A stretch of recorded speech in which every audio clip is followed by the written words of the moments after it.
राम जी आगे चलते हुए प्रयागराज पहुंचते हैं। प्रयाग जी में स्नान करते हैं। भारद्वाज जी के आश्रम में पहुंचते हैं। भारद्वाज जी से राम जी रास्ता पूछ रहे हैं।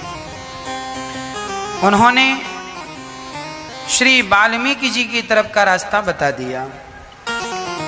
संत वही है जो सबको भगवंत से जोड़ दे। तेहि अवसर एक तापसु आवा। जब राम जी जा रहे थे प्रयागराज से आगे, तो वहां एक तपस्वी आया। वो तपस्वी कौन था? स्वयं गोस्वामी तुलसीदास जी थे। भगवान का दर्शन कर रहे हैं, भगवान का आशीर्वाद ले रहे हैं। भगवान से मिलने स्वयं गोस्वामी तुलसीदास जी, ये सब महापुरुष हैं। भगवान का पावन दर्शन करने वाले हैं। और अब भगवान केवट और निषाद राज जी को विदा करते हैं।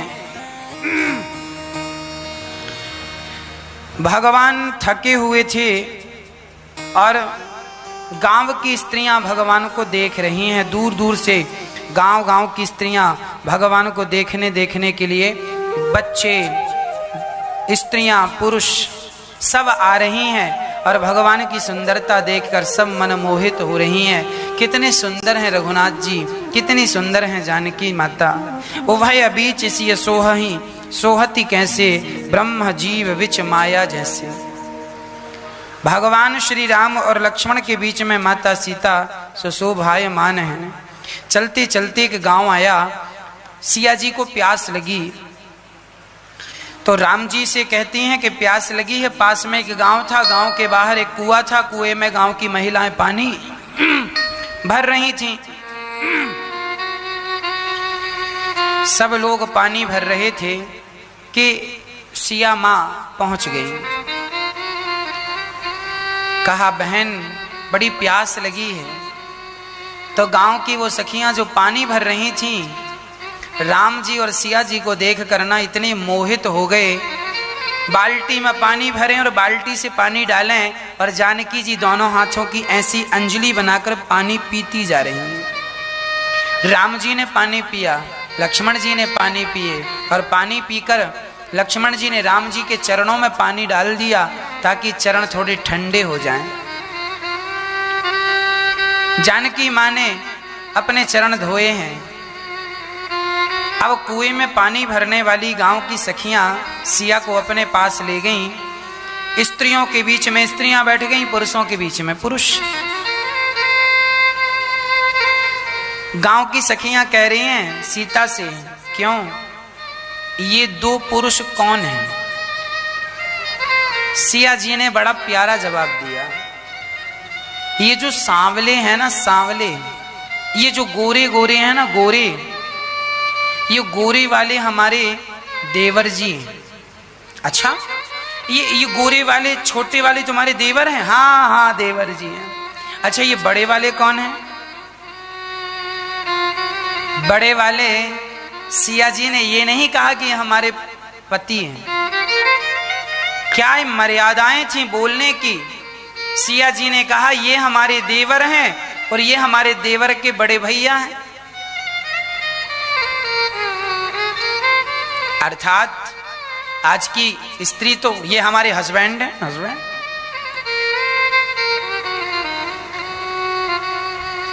आपके हस्बैंड हैं, आपके पति हैं, ठीक है। फिर मैं कहूंगा कि मर्यादाएं बहुत जरूरी हैं। आप पति पत्नी हैं, पति पत्नी होने पर भी आप जब समाज में रहते हैं तो आपको मर्यादा में रहना चाहिए, है ना? मर्यादाएं लांघनी नहीं चाहिए किसी भी हाल में, किसी भी स्थिति में। मर्यादाओं का कभी अतिक्रमण ना हो। सिया जी बड़ी शालीनता से उत्तर दे रही हैं। देखती हुई राम जी को सखियों को देखकर सिया ने हंस दिया। सारी सखियां समझ गईं कि ये इनके पति हैं। अच्छा, बहुत सुंदर हैं। ऐसी गांव की चर्चाएं होती हुई राम जी आगे चले तो श्री वाल्मीकि जी का पावन सा स्थान नजर आया। राम जी को देखकर वाल्मीकि जी दौड़ पड़े, महाराज आइए आइए, आपके दर्शन के लिए तो हमारी आंखें तरस रही थी। मुनि कहूँ राम दंडवत कीन्हा, आशीर्वाद विप्रवर दीन्हा। चरणों में गिरकर राम जी ने, देखिए भगवान ही क्यों ना हो, भगवान भी संतों के चरणों में गिर के प्रणाम कर रहे हैं। धन्य है भगवान जिन्होंने अपनी हर मर्यादा का पालन किया है। संतों का सम्मान करना हम सभी का परम कर्तव्य है, परम धर्म है। इसीलिए हम कहते हैं कि गौरी गोपाल संत निवास जो बनेगा, यह आपको कुल को तारने वाला है। जब हम 1 गज भूमि का सहयोग करेंगे और उसमें संत निवास बने और संत रहें, तो उनके भजन का प्रभाव हम पर भी तो पड़ेगा। इसीलिए संत सेवा जरूर करनी चाहिए। हाँ, वाल्मीकि जी भगवान की सेवा करते हैं। भोजन प्रसादी, जो भी फल फूल इत्यादि भोजन प्रसादी कराया, और राम जी ने वाल्मीकि जी से कहा, प्रभु आप हमें कोई स्थान बताइए जहां हम रह सकें। तो वाल्मीकि जी भगवान को रहने के स्थान बता रहे हैं। जगु पे खन तुम देख निहारे, विधि हरि शंभु नचावन हारे। वाल्मीकि जी ने कहा, वाह प्रभु, जो ब्रह्मा और शंभु को भी नचाते हैं, वो आज हमसे पूछ रहे हैं कि हम कहाँ रहें। आप ही बता दो, आप कहाँ नहीं हैं। जब राम जी ने कहा कि हमें रहने का कोई स्थान बताओ, हम कहाँ रहें, तो राम जी से पूछ लिया वाल्मीकि जी ने, आप ही बताइए कौन सी जगह है जहां आप नहीं हैं। हरि व्यापक सर्वत्र समाना, आप सब जगह हैं। राम जी ने कहा, हम सामान्य लीला कर रहे हैं, सामान्य स्थान बताइए। तब उन्होंने कहा कि सुनिए प्रभु, कर नित्य करहि राम पद पूजा, राम भरोसे हृदय नहीं दूजा। अब राम जी को कह रहे हैं वाल्मीकि जी, आप यहाँ रहो। कहाँ? बोले, जिनके हृदय में सदा आप विराजते हो, अर्थात जो दिन रात आपका चिंतन करता हो, प्रभु आप जाओ, ऐसे भक्तों के हृदय में जाकर के बैठ जाओ। आपका स्थान कहाँ है? भक्तों का हृदय। चरण राम तीर्थ चली जाही, राम बसहु तिनके मन माही। जिनके चरण तीर्थों की ओर जा रहे हैं, जो लोग तीर्थ यात्रा करते हैं ना, ऐसों के हृदय में जाकर के आप बैठ जाइए। हमारे हिंदू धर्म में तीर्थ यात्रा लोग करते हैं। भगवान के ने जहां जहां भगवान ने लीलाएं की हैं, उन स्थानों को जरूर देख लेना चाहिए। मरने के पहले बिहारी जी का दर्शन कर लो, जगन्नाथ जी का दर्शन कर लो, द्वारिकाधीश जी का दर्शन कर लो, विठल नाथ जी का दर्शन कर लो, रंगनाथ जी का दर्शन कर लो। अरे मरने के पहले इनका दर्शन नहीं किया और इनका दर्शन किए बिना प्राण निकल गए, तो भगवान पूछेंगे, धरती में तुम पापड़ बेलने गए थे, क्या किया, क्यों गए थे? तो इसीलिए तीर्थ यात्रा भी कर लेनी चाहिए, और तीर्थ यात्रा समय रहते कर लेना चाहिए। बुढ़ापे का इंतजार नहीं करना चाहिए, बुढ़ापा आएगा तब तीर्थ यात्रा करेंगे।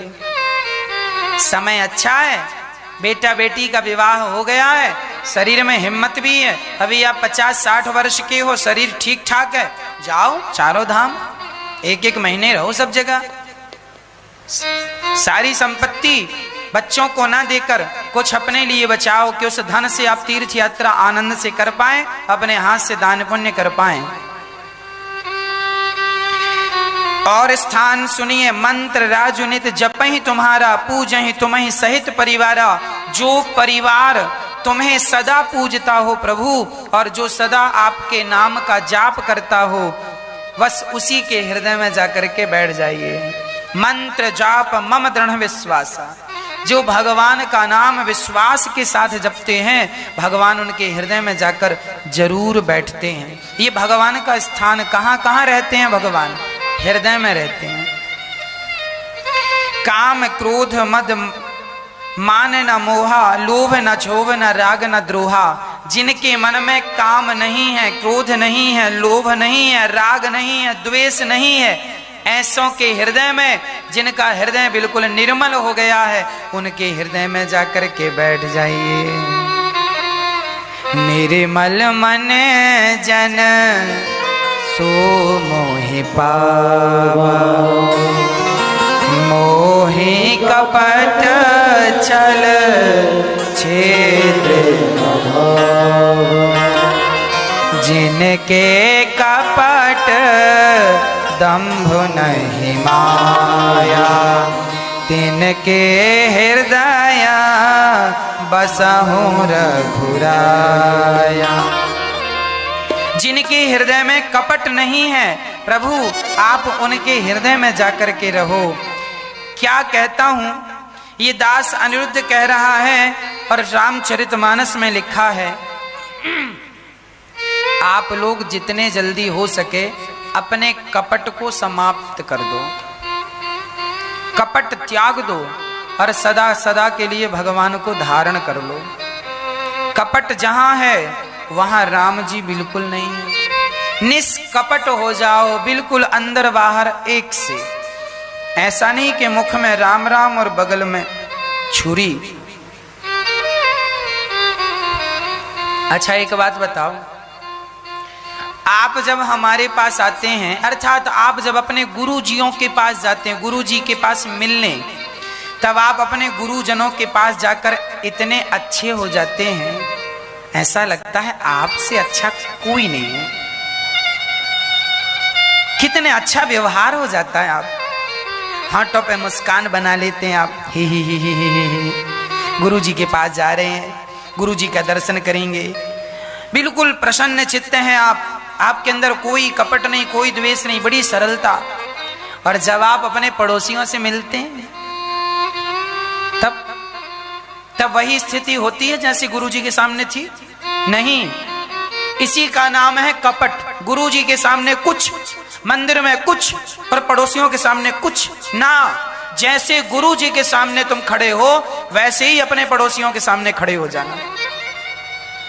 इसी को निष्कपट भाव कहते हैं। तुम्हारे मन में कपट है, ये तो रावण जैसी स्थिति होगी। रावण रूप बदलता, तो तुम भी तो रूप बदल रहे हो। गुरुजी के पास कुछ और रूप है, पड़ोसियों के पास कुछ और है। जिठानी के सामने कुछ और, देवरानी के सामने कुछ और, सास के सामने कुछ और, पति के सामने कुछ और। रावण के तो 10 थे, तुम्हारे गिनेंगे तो रावण से ज्यादा निकलेंगे। सिर, रावण के 10 सिर थे। आदमी के आज ना बहुत सिर हैं। एक स्त्री अपनी माँ के पास जाती है तो कुछ और होती है, जब अपनी माँ के सामने बैठती है तो कुछ और होती है, और सासू माँ के सामने बैठती है तो कुछ और होती है। एक माँ जब अपनी बेटी के साथ बैठती है तो कुछ और होती है, और जब बहू के साथ बैठती है तो कुछ और होती है। तुम दोनों में कपट है या नहीं? हाँ, इसी का नाम कपट है। जैसे तुम अपनी बहू से हो, वैसे ही अपनी बेटी से रहो, वैसे ही अपनी पड़ोसन से, सबके साथ एक सा व्यवहार, एक सा प्रेम। कोई छोटा नहीं, कोई बड़ा नहीं, हमारी दृष्टि में सब भगवान तुल्य हैं। सबसे प्रेम करो, ना काहू से दोस्ती, ना काहू से बैर। कबीरा खड़ा बाजार में, सबकी चाहे खैर। ये निष्कपटता यह है। और आज का आदमी पल पल में अपने रंग रूप बदलता है, इसी का नाम कपट है। मैं कुछ कहूं और कुछ करूं, इसका नाम कपट होगा। इसीलिए मैं आपको कहा करता हूं ना कि हम टीवी पर आपको जो दिखाते हैं, यहां माताओं की सेवा हो रही है, टीवी पर आप देखते हैं, अन्न क्षेत्र चल रहा है, टीवी पर आप देखते हैं। जो टीवी पर देखते हैं वही चीज आप यहाँ आकर अपने नेत्रों से देख लीजिएगा। यदि हम आपको टीवी पर कुछ और दिखाएं और जब आप यहाँ आए तो कुछ और दिखेगा, तब तो फिर हम कपटी कहलाएंगे। इस मतलब हम दिखा कुछ रहे हैं, कह कुछ रहे हैं और रियल में है कुछ और। इसीलिए हम कहा करते हैं कि दास अनिरुद्ध, मैं यदि निष्कपट हूं तो मेरी निष्कपटता का आप स्वयं आकर निरीक्षण कर लें। आप खुद वृंदावन जब भी आए तो यहाँ पर जो माताओं की सेवा हो रही है, आप खुद माताओं से पूछ लें कि उनकी कैसी सेवा हो रही है। यहाँ पर आप आए और मैं कहता हूँ कि लगभग 2 से 3 हजार लोग रोज भोजन करते हैं, तो आप आए और अपने नेत्रों से आकर देख लें और अपने देखकर संतुष्टि कर लें। ऐसा तो नहीं कि मैं कुछ और कह रहा हूं और यहाँ कुछ और है ना। यदि मेरी कथनी और मेरी करनी और मेरी कहनी अलग अलग हो गई तो फिर मैं कपटी होऊंगा। इसी का नाम कपट है। मैं कह कुछ रहा हूं और कर कुछ रहा हूं, ये कपट है। और जैसा मैं कह रहा हूं वैसा ही कर रहा हूं, यही निष्कपटता है, ये निष्कपट व्यक्ति है। इसीलिए मैं आपसे केवल इतनी प्रार्थना कर रहा हूं कि आप मरने के पहले ये जो कपट की गंदगी है ना, मत करो। जेठानी से झगड़ा, सास से, बहू से, कोई फायदा नहीं। तुम कितने दिन के मेहमान हो, क्या करोगे ये जंजाल पाल के, क्या करोगे झगड़ा पाल के। तुझे जो करना है तू कर, तुझे जो गालियां देना है मुझे दे दे, पर मेरे से तुझे गालियां नहीं दी जाएंगी। तेरे मन करे तो मेरे गाल में 10 थप्पड़ आके जमा दे, मार दे, पर मेरे से मारा नहीं जाएगा। मैं तुझे नहीं मार सकता, तू मुझे मार ले, तेरा दिल करता मार ले, जूतों से मारना है मार ले, मैं नहीं मार सकता। मुझे पता है मर जाऊंगा थोड़े दिन बाद। क्या मैं ये करने आया हूँ, किसी की निंदा करने आया हूँ, तेरी बुराई करने आया हूँ, जूते चप्पल किसी को मारने आया हूँ, ये करने आया हूं? अरे मनुष्य का शरीर भगवान को पाने मिला है। मत गवाओ शरीर, मत गवाओ समय। आज मिला है कल मिलेगा, इसकी कोई गारंटी नहीं। बड़े भाग्य से दुर्लभो मानुषो देहो देहि नाम क्षण भंगुरा। बड़े भाग्य से मिला है मेरी माँ। मत गवाओ, मत संसार में उलझो। ये छोटी मोटी लड़ाई झगड़ा सबके होता है, इनमें उलझ करके अपना समय बर्बाद ना करो। शांत चित्त से भगवान का चिंतन करो। जहां निष्कपटता है वहां भगवान है। अंत में सब प्रकार का स्थान बनाकर चित्रकूट का स्थान बताया। देवताओं ने आकर पर्णकुटी बनाई और सीता राम लक्ष्मण उस चित्रकूट की सुंदर सी घास की झोपड़ी में राम जी सकुशल रहने को पूछा। भगवान ने पूछा वाल्मीकि जी से, प्रभु मैं कहाँ रहूं, मेरे रहने का स्थान बताइए। वाल्मीकि जी ने कहा, ये जो भक्त हैं इनका हृदय बिल्कुल खाली है, प्रभु आप जाकर इन भक्तों के हृदय में जाकर के बैठ जाइए। ठीक है। एक सुंदर सी चित्रकूट में कुटिया बनाई गई और सुंदर सा किनारा कुटिया बनी है। राम जी, सिया जी और लक्ष्मण जी आनंद पूर्वक उस कुटिया में रहने लगे। जो राम कल तक महलों में रहते थे, आज वो घास की कुटिया में उतनी ही प्रसन्नता से रह रहे हैं जितनी प्रसन्नता से वो सदा महलों में रहा करते थे। राम की ये जो गाथा है, राम जी की जो ये कथा है, ये हमें ये सिखाती है कि जीवन की हर हाल में, जीवन की हर परिस्थिति में हमें सदा ही प्रसन्न रहना चाहिए। हर हाल में हमें प्रसन्न रहना चाहिए। स्थितियां परिस्थितियां देखो बनती और बिगड़ती रहती हैं। कभी हमें सिंहासन मिलता है तो कभी बैठने को चटाई और दरी भी नसीब नहीं होती। ये समय है, कब कौन सा समय आकर खड़ा हो जाए, इसीलिए हर व्यक्ति को हर स्थिति से निपटने के लिए अपने आप को हर समय तैयार रखना चाहिए। राम की ये कथा केवल सुनने की नहीं है, हमने कही आपने सुन ली, इतने से काम नहीं बनेगा। राम जी की जो कथाएं हैं, राम जी का जो जीवन है, राम जी के जीवन जीने की जो कला है, राम जी अपने जीवन को कैसे जीते हैं। घास की कुटिया में बड़ी प्रसन्नता से रह रहे हैं। हमें सुखी होने के लिए करोड़ों की दौलत नहीं चाहिए, जिनके पास करोड़ों की दौलत है उनसे पूछ लीजिएगा कि वो कितने सुखी हैं। अरे सुखी रहने के लिए मन में संतोष चाहिए। यदि संतोष है तो मैं घास की झोपड़ी में भी बड़ा प्रसन्न रहूंगा, और संतोष नहीं है तो मैं सोने के महलों में भी प्रसन्न नहीं रहूंगा, क्योंकि संतोष नहीं है। मन में उथल पुथल मची हुई है, चाहत चल रही है, ये मिल जाता, ये मिल जाता, ये कर लेते, वो हो जाता। ये इच्छाएं जो हैं हम सभी को तंग करती रहती हैं। अच्छा, राम जी के जीवन में कोई इच्छा नहीं थी। बताओ, क्या राम जी की राजा बनने की इच्छा थी? बताओ हाँ या ना? नहीं। पिता ने कहा राम जी राजा बन जाओ। हाँ हाँ आपकी आज्ञा, बन जाएंगे। अच्छा, पिताजी ने कहा राम जी वनवास चले जाओ। हाँ हाँ आपकी आज्ञा, चले जाएंगे। राम जी की अपनी कोई इच्छा नहीं है।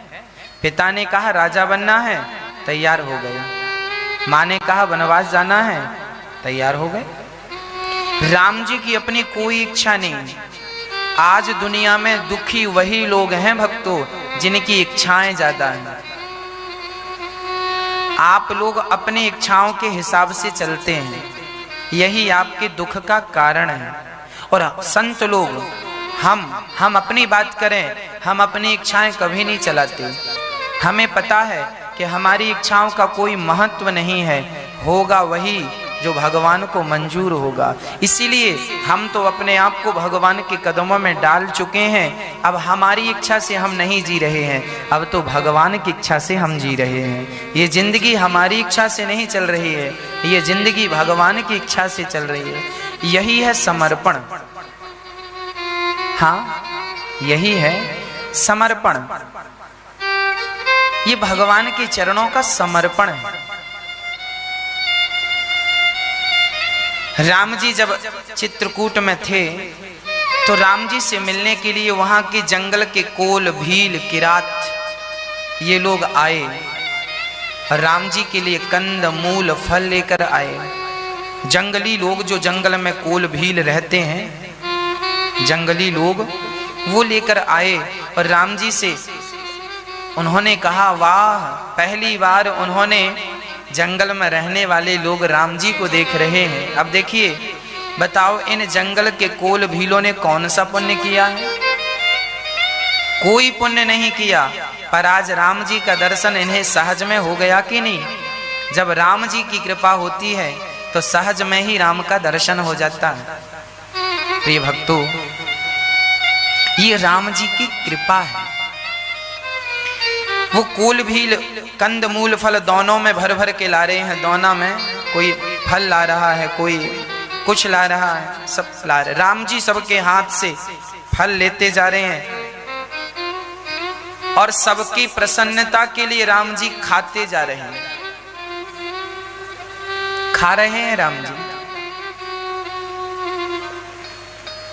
एक कोल भील बोले आपस में, सुनो ये कितने सुंदर हैं। ऐसा लग रहा है हम यहाँ बैठे रहें और ये यहाँ रहें, हम इन्हें देखते रहें। कोल भील बोले सुनो राम जी, अब आप यहाँ से कहीं जाना मत, हम आप लोगों की पूरी सहायता करेंगे। यहाँ बड़े बड़े तालाब हैं, झरने हैं, जंगल हैं, गुफा है, हम आपको सारा घुमाएंगे, सब दिखाएंगे। एक कोल भील ने कहा कि क्यों, क्या ये राम जी कभी हमें देखेंगे, हमें स्वीकार करेंगे? हमने तो कोई पुण्य नहीं किया, कोई तपस्या नहीं की, हमारे पास तो कोई धन दौलत नहीं है।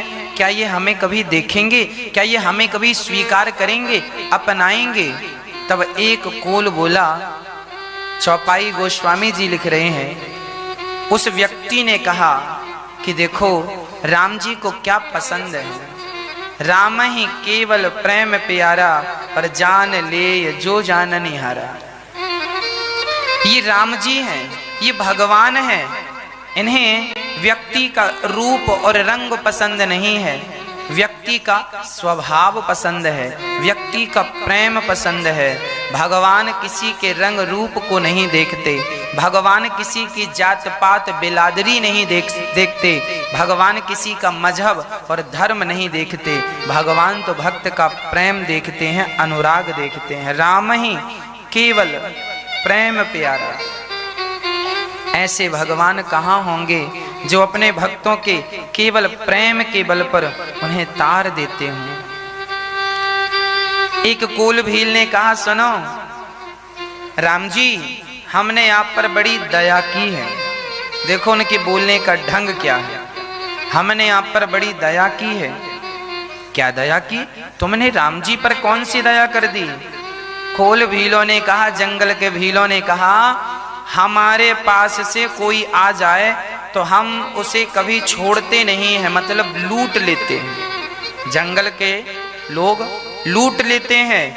पर क्या बताएं, आपको जब से देखा है आपको लूटने का मन ही नहीं करता।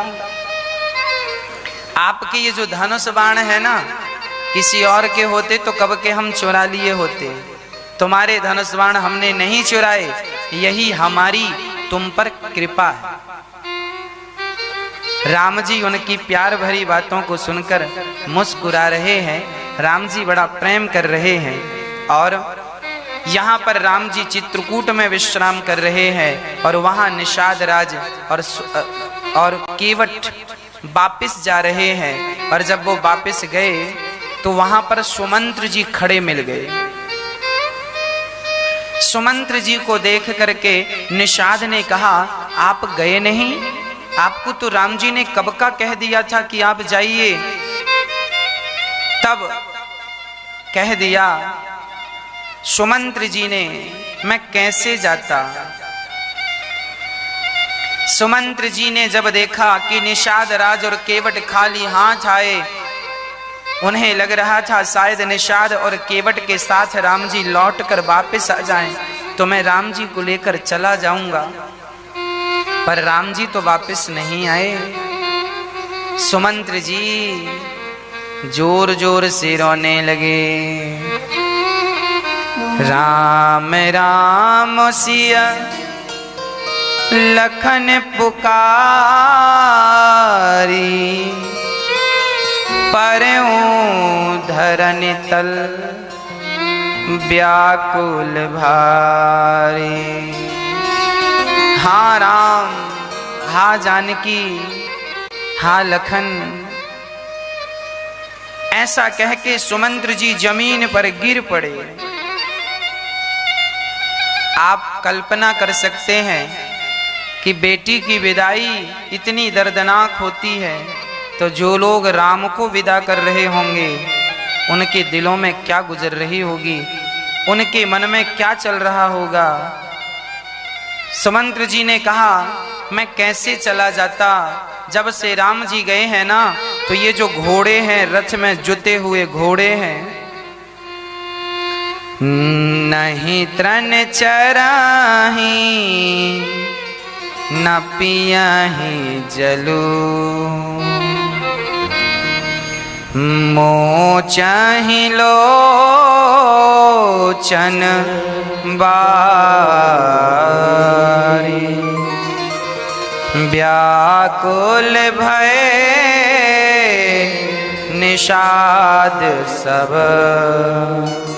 रघुवर बाजी निहारे। जिस दिन से राम जी गए हैं ना, निषाद जी बोल रहे हैं गंगा पार करे, तो ये घोड़े टुकुर टुकुर राम जी को देखते रहे और अश्रु बहाते रहे। जिस दिन से राम जी इन्हें छोड़कर गए हैं, ये रथ के घोड़े, जिस रथ पर चढ़कर राम जी यहाँ तक आए, उन रथ के ये घोड़े अब चारा नहीं खा रहे हैं, चारा नहीं खा रहे हैं। मानो ये घोड़े कह रहे हैं कि हम राम जी को छोड़कर, राम जी के बिना अब कहाँ जाएं, कैसे जिएं, हमारा जीना अब व्यर्थ है। बड़ी भावना से, बड़े प्रेम से सुमंत्र जी केवट और निषाद तीनों लिपट लिपट कर रो रहे हैं राम के बिना, और उन घोड़ों की हालत तो देखी नहीं जाती।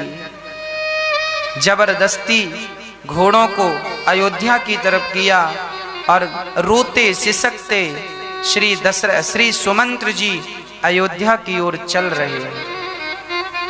चलते चलते सोचते जा रहे हैं, यदि मैं दिन को अयोध्या में गया तो सारे लोग घेर कर पूछेंगे राम को नहीं लाए, तो मैं क्या जवाब दूंगा। तो पूरा दिन अयोध्या के बाहर जंगलों में सुमंत्र जी ने दिन को बिताया, और शाम होते ही तुरंत अयोध्या की तरफ प्रस्थान करते हैं सुमंत्र जी। सिर नीचे करके धीरे धीरे चलते हुए, आंखों में अश्रु भरते हुए सुमंत्र जी दशरथ जी के पास जाते हैं। दशरथ जी अभी तक जिंदा थे।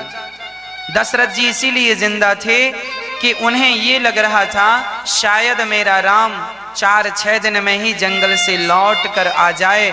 वो लौट कर आएंगे, इस उम्मीद से वो राम का दर्शन कर पाएंगे, इस उम्मीद से उन्होंने अपने प्राणों को बचा करके रखा।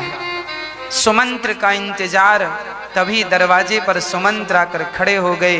दशरथ जी ऐसे सुमंत्र को देखते, अरे सुमंत्र आ गए, बताओ मेरे राम आए, मेरे लक्ष्मण मेरी सीता कहाँ है। दशरथ जी ने अपने आप को संभाला, दौड़कर सुमंत्र को पकड़ा, झांक कर बाहर देखा, कोई नहीं। सुमंत्र जी का सिर नीचे था। दशरथ जी ने पकड़कर हिलाया, अरे कुछ तो कहो, क्या हुआ, क्या मेरे राम नहीं आए, क्या मेरी सीता बेटी नहीं आई, क्या मेरा लक्ष्मण नहीं आया। सुमंत्र जी चुप खड़े हैं। अरे कुछ तो बोलो सुमंत्र, कुछ तो कहो।